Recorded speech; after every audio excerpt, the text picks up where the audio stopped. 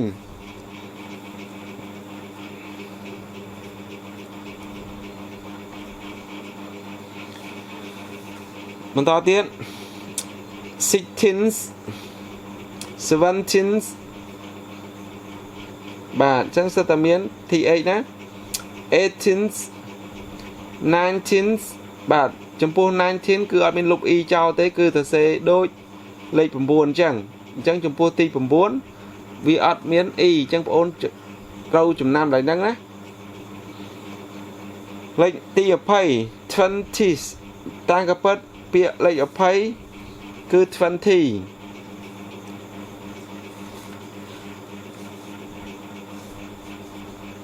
នេះ 20 ហ៎ពេលដែលដូរទៅមកទីដូរ y នេះទៅជា i e t h បាទ th ដូចអក្សរ s អញ្ចឹងដូរ i ទៅជា e s អញ្ចឹងណាវាស្តៀងទៅជានាមដែលមាន y ដែលដូរ y ទៅជា i e s អញ្ចឹងអានេះយើងដូរ y ចំពោះទីយើងត្រូវដូរ y មក i e t t h អញ្ចឹងកន្លែងហ្នឹងជាចំណុចមួយបងអូនត្រូវចំណាំបាទត្រូវចំណាំកន្លែងនេះត